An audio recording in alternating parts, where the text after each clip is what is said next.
I think we got it. What do you think? We got enough light? That's that natural light thing going on over there. I think we're pretty good on that one.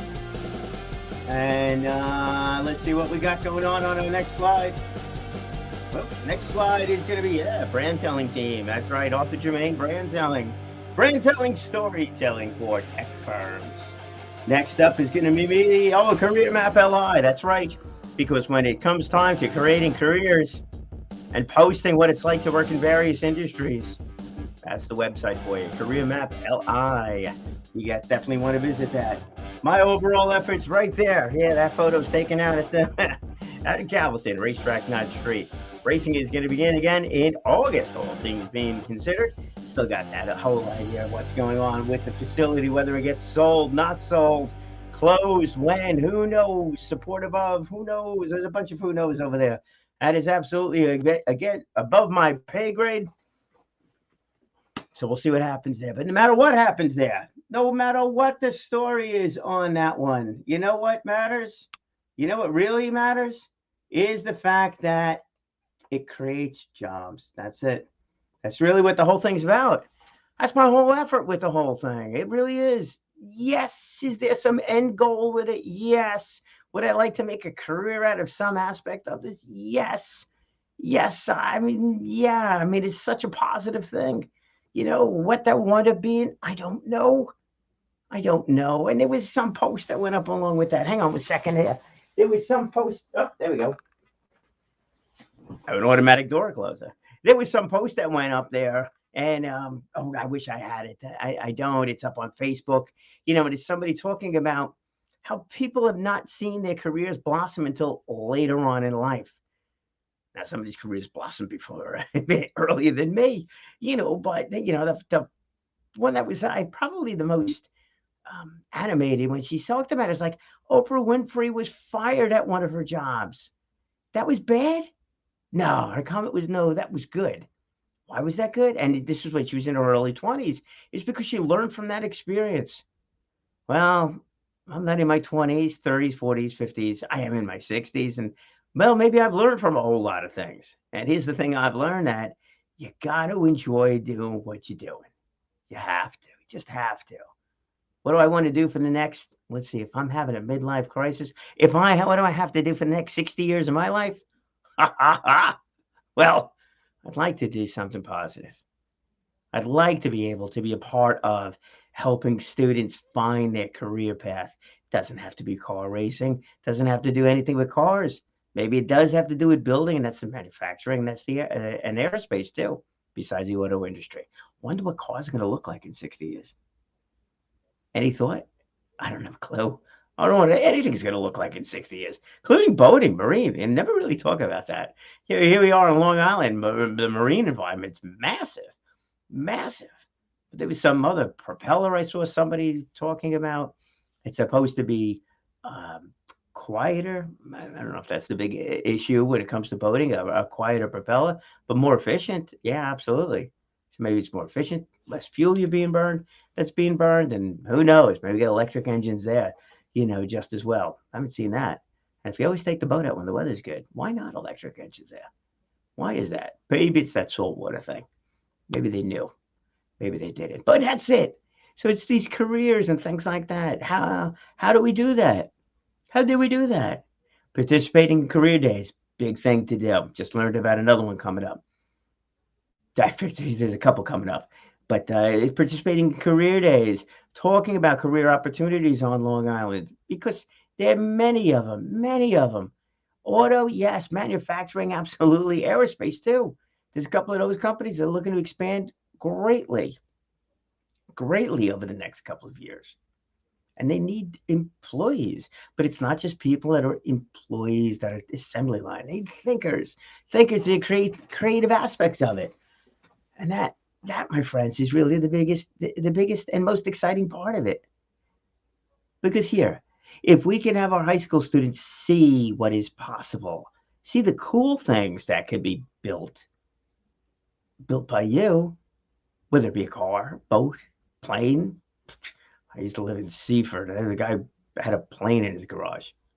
Crazy stuff. Maybe it's a business. Maybe it is a coaching business. Maybe it's an actual brick and mortar business, a pizza business. We just had a chance to do a video with Robert Acapinti at the Malden and Magnanetti restaurant in Seacliff. And I can tell you, man, the guy is just fantastic. Did a great job with the video, but the food was just unbelievably fantastic. Learned how to make fig jam. It was good. It was really, really good. Made it seem so easy. I'm going to give a whirl at it. We'll see what happens there. But I saw what's possible. And then that is so inspirational. It really, truly is. So that side of it is definitely cool. So here we go. Mike Pierce. Mike, that's our friend from California. So, Mike, whatever. Hey, you know what? It's my freaking show. Who cares, right? So, Mike, friend of mine, Don Ramard from Toastmasters, gave a speech at our district, which was all great. And he was talking, he made mention of me in there too, which is always nice. But he also made mention of Ernest Shackleton. So it is, and I just watched it today, maybe 2 or 3 hours ago. So ironic that you would appear there. Folks, if you don't know Mike, you should. Mike, throw up your website. Mike's one of those great speakers. And Mike, you should also know, when I talk about on the career side of life here, right? Are we destined to be somebody? Yeah. Do we need to build up to get to that point to really be? Absolutely. Mike's got that actual, incredible story. But living the lifestyle is another one too. The travel is about being a professional speaker. Yeah, absolutely. But the lifestyle that goes on with becoming a professional speaker, man, it's a challenge. It really is. And maybe that's half the story too, because if you're a motivational speaker, you got to embrace the challenge, as somebody else says, embrace the suck, because that's what keeps you going. Otherwise, you just say, forget it. And we can talk about that with any career. Look, so many things that we want to become, it's a process to get there. And sometimes, man, that is quite the challenge. And if you're not really engaged in it, you're like, screw it. I ain't doing it. I just can't do it. Now, look, I know in personal experience, some of the jobs I've held and things that I've done, it's like you do it because you're getting paid to do it. You need to do it. But is it really you? Problem there is that a lot of that's hindsight, not foresight. How do you get the foresight of it? And that's being totally realistic. These career days that take place, it's like, it's got to be totally realistic with these students. Oh, I want to build a business. That's great, right?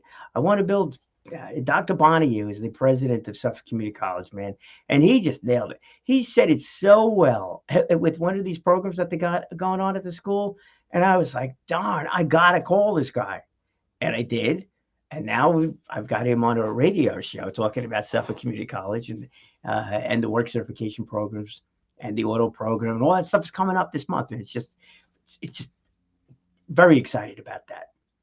But here's the thing he mentioned in there. Here is the thing that he mentioned.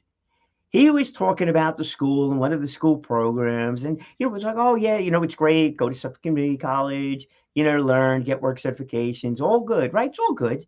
You'd expect all of that stuff. Every school is going to talk about that, the great possibilities. But he talked about the reality of it, not the reality of going to school. No, not that. The reality of actually running a business. And the example program that he's got was the bakery business. Oh, and look, Chef Robert, we sat there. It's like running a business. How great is it to run a business? How challenging is it to run a business? Let's just stay with our bakery business, right? You're a great baker. Oh, you've been baking pastries for your friends. You're like, oh, this is great. You should start a business. You're like, rock on, man. I'm going to go start a business. And what does that mean? Means you need a place to go to. You need a place to bake. Oh, and then then you got to get all kinds of certifications. You need a location to do it. Now, Stony Brook University has the Stony Brook Incubator. Easier to get started because now you can rent a place. You have the kitchen. It's all commercial stoves. You need to go gluten-free or whatever. You could do it. They got the facility for that. That's all well and good. But what the doctor spoke about, what Dr. Bonahue said on that program was unbelievably truthful. He said, look, you want to become a baker, you're good at what you do, that's great. You can make pastries, you can make donuts, you can make bagels, you can make pizzas, you can make whatever. You're fantastic at that other stuff. But if you want to run a business, you want to really run that business, you want to own that business, here's what you need to do. You need to turn the key to the door at like 4 o'clock in the morning. You need to start cooking, baking, well before anybody shows up. So that's all words, right? But it's not about words, it's about doing. So they started a bakery. They got a facility, a real live, it's a business bakery in the town of Riverhead. So if those students really want to have a bakery business, or even really want to be the one that bakes those fresh pastries in the morning that we all enjoy, they got to understand the lifestyle that goes along with it. That's reality. That's reality. So when you get your opportunities to go and speak at these schools for high school, high school career days, college career days for that one, hopefully by the time students are going to college, they got it figured out. But I think statistics show that that's not really the case. But the high school stuff, if we could real reality, show those students what it's really, really like to work in certain industries, you know what? That's really super important. That's why I truly believe, that's why I became a board member of the ECNY Foundation. That's why the Career Map LI. That's why I want to put videos on that site beyond what we currently have that are real life. What is it like to work as an executive, as a baker, as an auto mechanic, technician in aerospace? Not how great it is that you got this great job, not how great it is that you're making a lot of money, and it is great and all the rest of that stuff, but what were you willing to work through? What pain were you willing to endure? What hurdles were you willing to overcome in order to get to that point? And if you want to become an executive, well, you got to go follow Mike and Shackleton. What leadership skills do you really, truly need to have? And maybe you have them. Maybe you already do. These students, maybe they already do. Ask them some questions, right? You get together with all your friends, right? You group of 10 people, 15 people, 5 people. Who's making the decisions? Who is the one who comes up with an idea? Who's the quiet one that just kind of follows along and does anything? Who's making the decisions there? Well, that's a leader, my friends. I might be a leader in a non-paid environment. It's not business. It's not a nonprofit. It's not nothing. It's reality, though. It's flat out reality. All right. As I had mentioned, there's a few things coming up that are definitely cool. There are a few things that are coming up. Wanted to share with you, and let's get over to them right now. All right. Valentine's Day, February 14th. Well, it's Valentine's Day. You should do something for your loved one. Ah, I actually got it together there.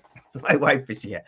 I actually got it somewhat together at least. I got a meeting in the morning. I'm going to be gone for 3 o'clock. I can't make this one either here too. I should be, all goes well. I should be doing a radio show talking about the auto industry in Korea Map LI on LA News Radio. So you got a choice as to what to do. We'll get the information out that shortly. But if you are on Long Island and you want to go to something, and this is at the Center Eats Library, friend of mine, Robert Kratsky, he is definitely a specialist and has got great expertise when it comes to using the Microsoft system.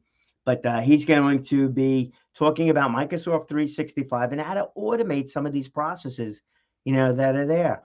And this is programs that are already inside that Office 365. So you have this stuff already if if you're using that platform. And I venture to say most of us probably are. I know I am. I actually, when I saw this, I was like, I got to go. And then I'm like, well, no, I got to do the radio show. So I got to sit down with Robert on this whole idea of getting guests over here. It's like, how do I automate that process with the intake sheet and all the rest of that kind of stuff? So Robert will be the guy. But if you are here on Long Island and you can make this one, February 14th, 2:30 in the afternoon, that's at the Center Reach Library in Center Reach, New York. Free to attend. You definitely want to go to that. Robert is a great guy, and the rest of the team over there also. I cannot say enough. If by chance you happen to live cross country or anywhere in the world and can't make this thing and you want to listen on the radio, you want to tune into LI News Radio 1039 if you're listening actually on a radio, but it's linewsradio.com, JVC Broadcasting Network. It's Crash Course, and that is with Peter Crouch. I will be on that program. I'm not want to announce who I'm going to be with because I got to get that finalized, but that should be great. And we're going to talk about the whole idea of these career paths and things like that, and everything else that goes along with it. Should be a lot of fun. I'm really looking forward to that. Here's another one that's coming up, the Miller Business Center, and this one is Friday, February 17th. Another of these great things to attend. A couple of reasons. One, it's at the Miller Business Center. They just do a phenomenal job over there. A good friend of mine, Alex Bland, Sal, Elizabeth, they're just really terrific. I've spoken there a couple of times as well. Not that that's got anything to do with this, but this really does. So we're talking about over here is mastering your social media presence. Wouldn't that be nice, right? What a challenge that is, right? Especially if it continues to evolve a little bit. And I'm talking about the social media sites, right? They continue to evolve. We'll see what happens in the future on that one, but got to keep on top of that because now all of a sudden I got questions from people about, do I really need a website? Interesting. Now that's coming into the it depends kind of a thing. Do you really need a website? With the Long Island Speakers Bureau, we dropped the website.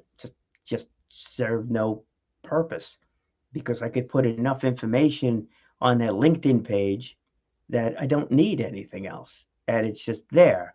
And also now the way we've got that restructured is that it's more of a direct consumer to business kind of thing. It's like if there's somebody that's participating in that, you want to connect with them, go right ahead, go and do that. Just do that directly. It made no sense on my side to really keep a website, going on it because most of the information, actually, the current information for the speakers should be on their own website and the rest of that background stuff, not on mine, just on theirs. So just plain conduit. Anyhow, so that's the story there. So this is TechWorks Consulting is going to be giving it. So it's interesting too, is that the Susie Hennigan, who is the marketing coordinator for TechWorks, which is more of a technology company, is going to be giving it. So it's not really a marketing company. So a really interesting one there. So hopefully we'll make that one Friday, February 17th at 9 o'clock in the morning. All right, next up. Oh, there we go. Next up, Sunday. It's the Daytona 500. You don't have to go to the Daytona 500. If you do go, take photos, take video, take anything. Take me. I wouldn't mind going one of these years. But in Pack Jogging, the VFW Hall, they're having they're going to be broadcasting it over there. It's $30 a ticket. You go down, hang out with a whole group of people. That should be a whole lot of fun, to go and do. And then also next week, next Thursday, and I want to spend a little bit more time on this one because I think this is really important for one, and applicable across the board over here in so many different ways. So Toastmasters, I've been a member of Toastmasters now for nearly 2 decades. Yeah, can't believe that one either, right? But nearly 2 decades I've been a member of Toastmasters International. I'll tell you the opportunities, but let's put it more on the reality side. The challenges that I had gone through with Toastmasters, the quote unquote failures, I'll say it. Oh, there we go, smack in the back of the head. Learning experiences, less than desired outcomes that came up on the whole thing. But all of those moments, all of those hurdles working through, was it worth it? Yeah, you know what? Absolutely. Because being involved in that organization has given me an opportunity to do things I just never would have done. Just never would have done. As Don said, and he was quoting somebody else, just as well on that one, is that, Toastmasters clubs, great places too. It's a safe place to fail. Darren LaCroix is big on that one too. Another one, you're talking like major speakers here, making these comments about Toastmasters, and it's true. It's true. Look, you join a mastermind group, something like that, or a coaching group. What are you doing in there? Are you actually putting your best foot forward, or are you going for the purpose of learning, of getting feedback, of growing with that group of people? And they have to be a trustworthy group of people. I get that. And some groups are good, some groups maybe not so good. You have to find the one that is the right personality for you, the right level of experience for you also. Look, if you have a massive amount of, you're running $1 million business and everybody in there is just getting started, that's not going to help you out any. You need others that have also got a $1 million business. Preferably it's something that's relatable to what you're doing, so they're understanding the same things. There's a group over here, mastermind group, and they have it set up more toward, well, some of it's got to do with income. There's different criteria, but also different levels of employees. Because also still, if you have a company and you've got 5 employees, it's a different world than if you have a company with 50 employees. Yeah, you both still have employees, but there's different things that are happening there. And the income factors in, you have departments to cover. But that mastermind group, let's just take it here on a much smaller level. If you join a mastermind group, you join a coaching group, you join some of these other things that are coming up, even the Small Business Development Center, that Thursday event that I go to, which is on Zoom. The businesses there are small, medium-sized businesses. I'm not sure if anybody really hasn't. Oh, there are some employees that are there, but that's not really the focus of what we've been talking about. But to go in there and say, "Oh, I have all the answers. I'm fantastic," that's crap. It really is. It's not that. It's about going in there with the attitude of learning. Toastmasters. It's not going in there and saying, "Hey, I'm a great speaker and I got all the answers and I'm super confident." It just won't work. It just won't work because you're coming across as, arrogant. We all have different things that we can learn, different things we can get better with. So that's the purpose there. That's the purpose of going into a Toastmaster program, or even taking a Dale Carnegie course. Different structures, different focuses, different ways to go about doing it, but the Toastmasters thing. So if you're interested in practicing different skill sets, if you're a good speaker or you're a great speaker, there's still different things you might want to try. Maybe you want to try adding more humor into your presentation. Where do you do that? When you're in front of a large group of people, when you're in front of a business that has hired you, you're going to try something new? I don't know about that. You know, maybe not. If you're trying a little something new, okay. You're trying a lot of something new, well, you might want to reconsider. In Toastmasters, in a club setting, it is absolutely the place to do that. Absolutely the place to do that. And not only is it a safe place for you to do that, it's expected that you try something a little bit different, that you push yourself in a different direction. Not just to give the same speech all the time, not just to use the same body language all the time, not just to use the same vocal variety all the time, but to do something different. Do something different. And then what'll happen too is that if you quote unquote get a less than desired outcome on that's like, oh my gosh, that was terrible. That's fine. Because you know what that does too? That builds immense credibility amongst everybody else. It's a wonderful thing when that happens. And then at the end of each speech, and during the course of the meeting, each of the speakers gets feedback. And it's that feedback that you're getting that you can't get. You cannot get the Irish speaking coach, you can do that, but you cannot get in a regular environment, in a regular speech. I mean, could you imagine? Could you imagine? Here you are, you're giving a presentation in front of a large organization, a group, and quite a few places. Look, I've spoken in front of the Rotary Club, right? Rotary Club. Was it a big deal? No, it was not. It's not a big deal speech. But at the end of it, am I going to ask, hey, I know I just spoke about communication skills. Whatever. I just spoke about communication skills. What am I going to say? Oh, yeah, this is how you do it. And you need to use the stage appropriately. Vocal variety is good. Eye contact is good. Oh, it's all good. And any questions? No questions. But let me ask you a question. How did I do? How did I do? It should be assumed. No, you should be assuming that you did well. Absolutely. If you did not do well, they're going to tell you. But to ask, no, no, no, no, no. No, you don't do that. That's not the place for it. God, I had a friend of mine that gave a presentation to, it was another Toastmaster in the room, whatever. So she's a Toastmaster, she gives a speech. It was at a Chamber of Commerce meeting. And then she asked, did anybody have any questions? That's all fine. He asked me a question. And the other Toastmaster that was there stood up and said, yes, would you mind if I evaluated your speech? Like, no, I would have cringed. I'm cringing now at it. This was years ago. But it's like, that's not the place to do that. It's absolutely not the place to do that. In the correct environment, it is without a doubt the place to do that. But it's got to be the correct environment. So Toastmasters, correct environment to give a speech and to get the feedback and to try something new and to go and explore different things. My world, it's Toastmasters has me. I ran a conference, never did that before. I got on a comedy stage, never did that before, and it was all through either with or through Toastmasters. I sang on a cruise ship.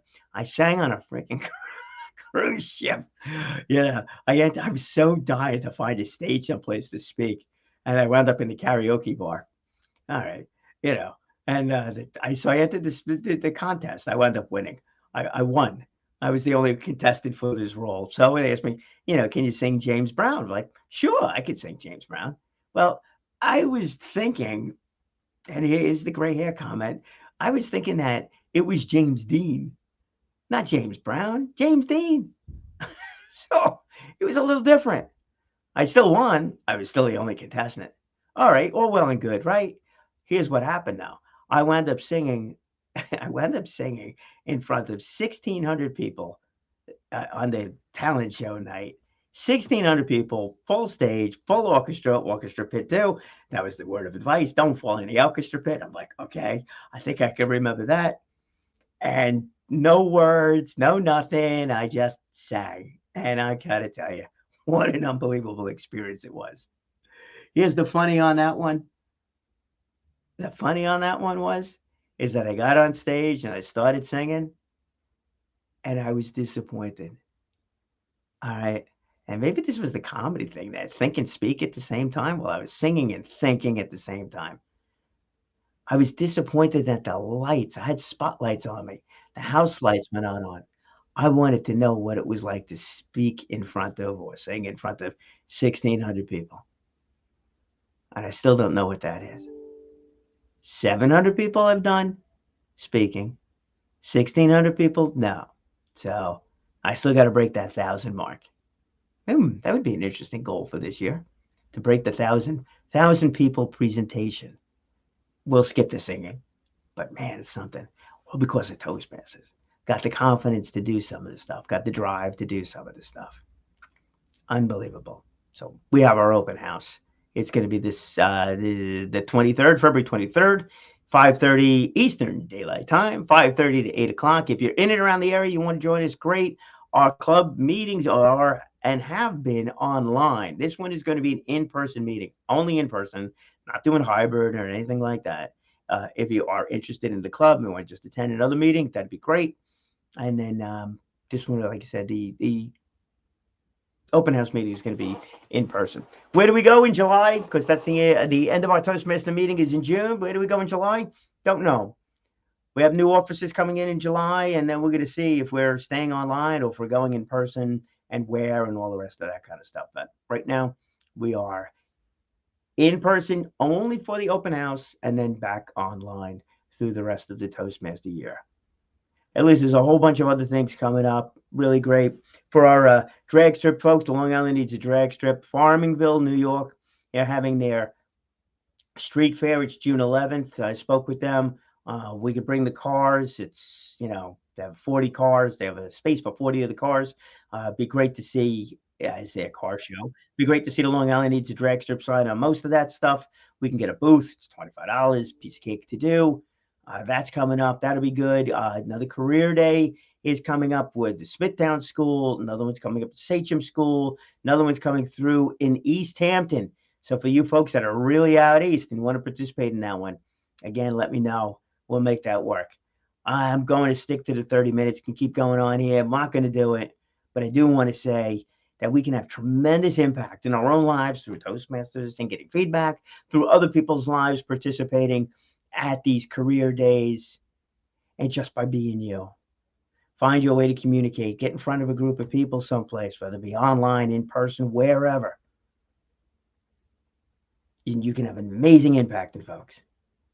All you need to do is to speak well, speak often, and live inspired. Have a great day, my friends.